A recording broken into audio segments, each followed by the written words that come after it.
बिस्मिल्लाहिर्रहमानिर्रहीम अल्लाहुम्मा सल्ली वसल्लिम अला नबीना मोहम्मद।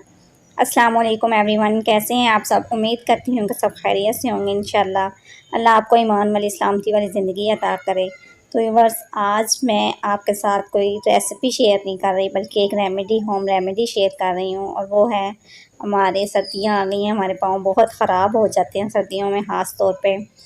तो उसके लिए मैं आपको एक पेडिक्योर जो है घर में आप आसानी कर सकते हैं, उसका तरीका मैं आपके साथ शेयर करने लगी हूँ। और उसके लिए हमें क्या चीज़ें चाहिए, सिंपल सी चीज़ें हैं। एक आपने मतलब ब्लीच क्रीम हमें चाहिए, वो आप चाहे साशे ले लें, अगर आपके पास वैसे हैं तो 2 चम्मच हमें ब्लीच क्रीम के चाहिए।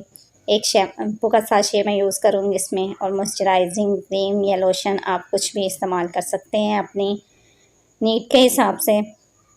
और बेसिक चीज़ हमें चाहिए एलोवेरा। एलोवेरा मैं तो फ्रेश यूज़ कर रही हूँ, लेकिन अगर आपके पास फ्रेश नहीं है तो आप बाज़ार की भी यूज़ कर सकते हैं। और एलोवेरा जो है उसको मैंने कट करके, सबसे पहले मैं उसको कट करूँगी और टेढ़ा कट करूँगी। और फिर ये जो येलो पार्ट है इसको मैं ऐसे सीधा करके लटका के कहीं रख दूँगी, ताकि इसका जो येलो येलो नीचे से है वो रिमूव हो जाए, क्योंकि वो हमें चाहिए भी नहीं और वो अच्छा भी नहीं होता।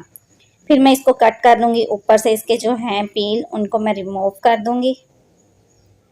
इस तरह से आप पील भी रिमूव कर सकते हैं, या सेंटर में से इसके 2 पार्ट कर लें, और कोई भी आप कोम लेके और उसके साथ इसको ऐसे, यानी कि इसकी कोमिंग करेंगे तो हमें एक जेल सा मिल जाएगा जिसकी हमें नीड है। और उसी जेल के साथ हम अपनी सबसे पहले पेडिक्योर की स्टार्टिंग हम जो है वो इस जेल के साथ करेंगे। एलोवेरा तो वैसे भी बहुत अच्छी चीज़ है, और सर्दियों में ये हमारे हाथों को, पाँव को, फेस को हीलिंग देगा। इसका बहुत अच्छा रिज़ल्ट आता है। ये देखें, ये जेल की सूरत में बिल्कुल आ गया हमारे पास। और अब हम इस जेल को अपने पाँव पे जो है वो अप्लाई करेंगे। ये आपके सामने एड़ियाँ देखें कितनी फट चुकी हैं, और सर्दियों में तो अक्सर ही एड़ियों का यही हाल होता है कि वो फट जाती हैं और गंदी सी लगने लग जाती हैं। बेशक जितनी मर्ज़ी इसके इन ऐसी एड़ियों की या पाँव की आप सफाई कर लें, लेकिन वो ऐसी ही नज़र आती हैं। तो सबसे पहले हमने ये जेल लेके इसके साथ अच्छी तरह से अपनी एड़ियों का भी और पाँव का भी मसाज करना है, क्योंकि सबसे पहले हम जो भी काम करने लगे हैं सबसे पहले हमें क्लेंजिंग की ज़रूरत है। और एलोवेरा से बेहतरीन क्लेंज़र जो है होममेड के तौर पे, जब हम होम में कोई चीज़ यूज़ कर रहे होते हैं तो एलोवेरा से बेहतर हमें और सस्ता क्लेंज़र नहीं मिलेगा। आपने इसको अपने जेल को अपने पूरे पाँव पे अच्छी तरह से फैला लेना है, और तकरीबन 15 मिनट तक आप इसका मसाज करें। ज़्यादा से ज़्यादा 15 मिनट तक करें, और कम से कम आप 5 मिनट तो मस्ट करें ना। और फिर इसको छोड़ दें 5 मिनट के लिए। जेल को लगाओ अपने पाँव पे, और जब ये 5 मिनट पूरा हो जाए तो हम इसको सादे पानी से वॉश कर लेंगे। लेकिन इनके पाँव ज़्यादा ख़राब थे, इसलिए मैंने इसको तकरीबन 15 मिनट के लिए छोड़ा है। 5 मिनट मैंने मसाज पे लगाए हैं, और 15 मिनट के लिए मैंने इसको ऐसे ही छोड़ा है। फिंगर टिप से बहुत आराम आराम से आपने मसाज करना है। अब ये सादे पानी से वॉश करने के बाद आप देख रहे हैं कि अच्छा खासा फ़र्क पड़ चुका है। एड़ियों की तकरीबन जो मतलब ब्लैकिश चीज़ थी या वो मेल्क जेल थी वो साफ़ हो गई है तकरीबन। अब जो नेक्स्ट स्टेप है उसमें हम ब्लीच लेंगे, और मैंने साशे यूज़ किया है। अगर आपके पास ब्लीच का पैक है तो आप मतलब 2 चम्मच, अगर आप पेडिक्योर मैनिक्योर दोनों कर रहे हैं तो 2 से 3 चम्मच यूज़ कर लें, वरना 1 चम्मच ही काफ़ी होता है पाँव के लिए। अब इन दोनों चीज़ों को अच्छी तरह से मिक्स करना है, ताकि पाउडर जो है वो पाउडर मैंने इसमें थोड़ा सा ज़्यादा यूज़ किया है, ताकि एड़ियाँ जो हैं वो अच्छी तरह से साफ़ हो जाएं। और वैसे भी पाँव की जो स्किन है वो थोड़ी हार्ड होती है, इसलिए पाँव वगैरह के लिए पाउडर जो है वो थोड़ा ज़्यादा ही जाता है। अब मैं अपने पाँव पे ये जो ब्लीच क्रीम है इसको अप्लाई करूँगी, और अप्लाई करने के बाद तकरीबन जैसे ब्लीच क्रीम को हम 10 से 15 मिनट का रेस्ट देते हैं वैसे छोड़ देंगे। और हमने ऊपर वाले हिस्से पर अप्लाई करने के साथ इसको नीचे एड़ियों वाले हिस्से पे भी मस्ट अप्लाई करना है। और ब्लीच क्रीम को भी साथ दे पानी से, जब उसका टाइम पूरा हो गया था वॉश करने के बाद, अब मैंने एक बाउल में, आप टब में भी ले सकते हैं, उसमें मैंने नीम गर्म पानी लिया है।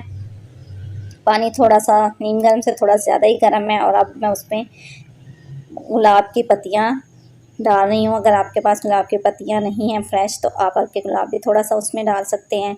और एक साशे मैंने उसका लिया है शैम्पू का। आप कोई सा भी शैम्पू यूज़ कर सकते हैं और साशे भी यूज़ कर सकते हैं, ये आपकी अपनी चॉइस पे है।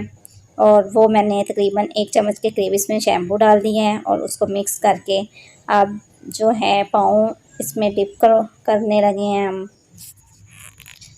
तकरीबन 20 से 25 मिनट हम इसको छोड़ेंगे, पाँव ऐसे ही डिप रहने देंगे और 20-25 मिनट में पाँव को बहुत रिलैक्स होते हैं इस तरह। और सारे दिन की ऐसे लगता है जैसे थकावट भी उतर जाती है नीम गर्म पानी में पाँव मतलब रहने की वजह से, और रिलैक्सेशन मिलती है एक ख़ास किस्म की। आप ज़रूर ट्राई कीजिएगा और मुझे फ़ीडबैक दीजिएगा।